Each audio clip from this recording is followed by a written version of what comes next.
And just for kicks, we'll throw the silver muffler on there to add a little bit of color contrast and break up all that red. So welcome back to the show, everybody. This is very much a filler episode. I'm telling you that right now, so click away if you must. But I'll let you all know what's been happening around here. The last couple of weeks, not much. Ever since Christmas family gathering gave all of us here an unwanted present in the form of a nasty cold. So I've got a cough drop in right now. Hopefully we can get through this without sounding too disgusting. But yeah, about the last, I'm on about day number 12 of it right now. Have not been able to go outside. Chest just locks up.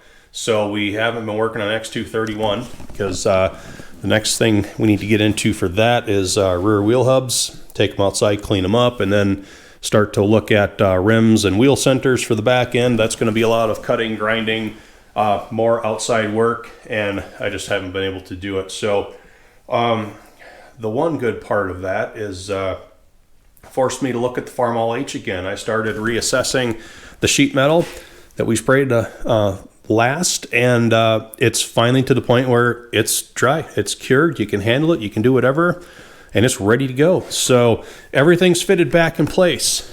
Looks very, very good. So fuel tank hood up to grill, and body lines, excellent. Yep, they're lining right in. Gaps are all good. Yep. And I've talked about the shine line before, and we'll look at it again. So that straight reflective line right off my finger, we work it down so that it bridges halfway between the fuel tank and the hood. No jogs, no steps, nice straight line. So we have good alignment right there, and we can take it on up to where it bridges onto the grill. Almost a perfectly straight line there. So that is as good as you get on an old Farmall. Same over here, liking how everything looks. So that means we're ready for the decals and then get the H right on out of here. It'll be done. So I would say expect to see that episode coming up after this one. I can get busy on that tomorrow, and hopefully by the time I complete that one, we can get back on X231 and get back outside, do some of that work. So you all know what to expect, and you all know why everything's been so quiet lately. I guess beyond that, let's get to the rest of the filler episode. Couple interesting viewer X231 related questions we can delve into here briefly, and then we'll wrap it all up. Okay, back, front, and center to the bolster. So a couple people in every episode, the last few episodes, have flagged this crack that's right here off the end of my finger and said, "Oh no, is that a crack in the casting?" And yeah, we've known about it ever since before we took it down to get that blasted out end repaired. It also follows up the edge of that 90-degree milled flat a little ways. And we asked them about that crack when we had it down to have the other repair done. And they looked at it and they asked, "What goes right here?" And we said, "On this tractor, nothing." And they said, "Well, it's not structural then, and it doesn't go into any compartments. There's not going to be any side load on that area." So they said, "We can fix it, but we could also choose to pick our battles." They said, "We can repair this, but it's going to be more milling for you guys to return all that to the proper shape. We're going to have to retexture everything again, and we could risk further deformation of that sleeve bore like you saw happened out here."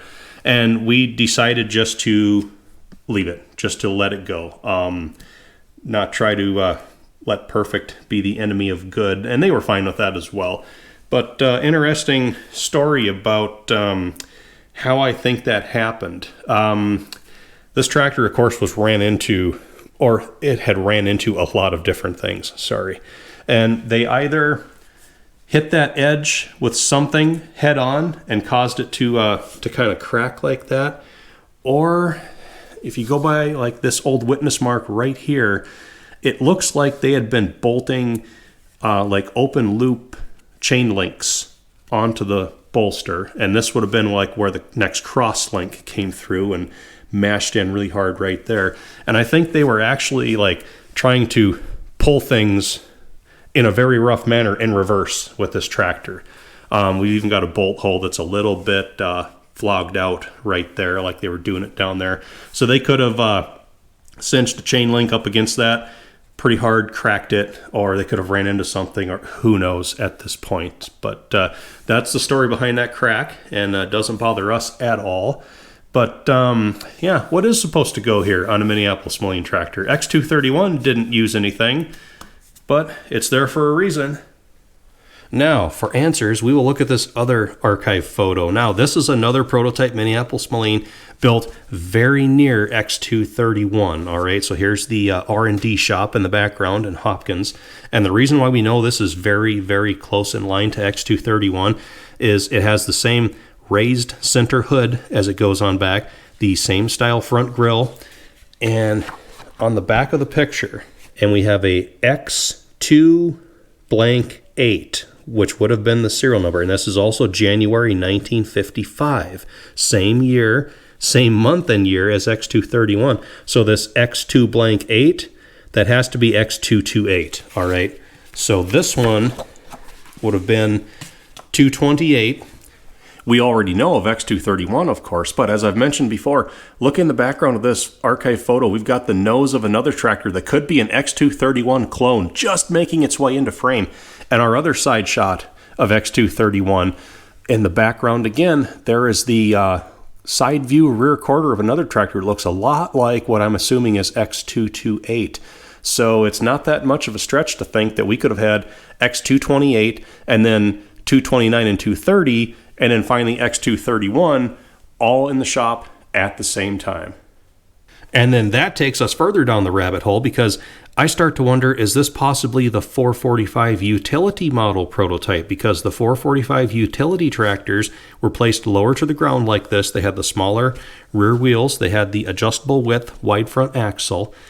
But the reason I start to drift away from 445 utility prototype is because there's a lot of differences here, different from X231. The rear wheels, yeah, they're shorter, but they're a lot narrower too. It does not have an ampli-torque mechanism that I can see, so it's just a straight geared tractor.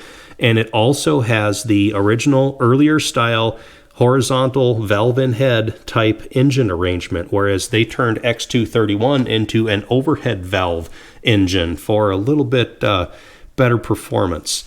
We also have the old single lug style starter bolt, and as opposed to the 3-bolt flange in X231. But it does have a similar air cleaner to X231 tucked in under the hood. It's got a similar style brake lock. It doesn't look like a 3-point lift. It looks like possibly a hydraulic tank back behind the seat with a hydraulic control lever sticking up next to the seat. But beyond that, we start drifting further and further away from what a 445 tractor would be.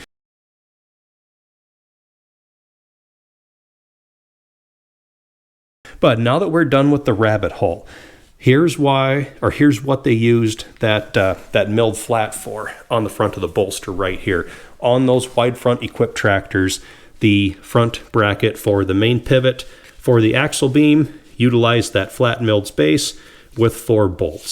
So that is the long-winded way of saying, yeah, it was in place on X231, but it's not used because this was the narrow front configuration. Although it is kind of interesting how this was put in place even on the early prototypes when it wasn't needed. But yeah, just more of the design process as it's happening. And what I wouldn't give to go back in time and just walk around that place. Now, the other viewer question that I wanted to get to was left by Daniel Griffith, and he asked, looking to the future, have you considered lowering the power steering pump pressure? 1, because it's not going to be required in the future, and to help protect the repair on the bolster. Now, that is a very good question, and it's a conversation that Senior and I have had several times. We're still on the fence how operable we want to make that power steering. Senior's not against bypassing it completely to try to protect everything there to the maximum extent. I, on the other hand, am not against having it fully operable, yet, as you mentioned, detuned. Okay, so the pressure kicked down quite a bit so that it functions, it provides some assist, but we're not relying on full system pressure. So there's no reason why this repaired end would not hold up to full system pressure, I think. But just to be conservative with it and not risk having to re-repair something that is so complex and so hard to get into, I wouldn't be against lowering our overall pressure. And that's pretty easily done. Okay, we can just retool the poppet, the relief valve spring inside the pump. And it's a pretty simple system, really. The pump is on the back of the tractor, provides live power, feeds not only the 3-point lift, which goes right here, but then also has hydraulic lines that zig and zag their way up to the front, feed the steering gear, work the power steering, everything comes back, returns to the sump, and repeats the loop over and over again. And I don't think we're going to have any trouble at all even if we severely lower the hydraulic pump pressure, because 3-point lift only needs to raise and lower the arms with no weight on it, no implements, anything like that. You don't need a lot of pressure at all just to do that. And we could still have a system that's going to provide some power steering assist, yet not be taxing anything. As we progress with the build, I think the route that we are going to take will become more and more evident. But for now, I guess I'm looking at possibly just detuning it and just letting her go. Senior's willing to bypass it completely, but just have everything, lines, steering gear, everything in place so that it is complete and it looks like it would be working. So, all right. I know this was a very short episode, but I can tell I'm just about out of voice here for the evening, so we better wrap it up. So yeah, sorry about that. Yeah, next episode we will be working on the Farmall H decal, see if we can get that finished up. So be on the lookout for that. And then after that, hopefully I'm better and we can dive back into X231. It'll be nice if we can move the H out of here and just build X231 sitting just like the H is. When we turn that into a rolling chassis, it's going to be wider and longer than it is now. And I think it's just going to get too tight up there. So having this out of the way, I think will actually work for the best. So you all know what to expect. Thank you, as everyone, for watching. I'm just about out. Hope to see y'all back again.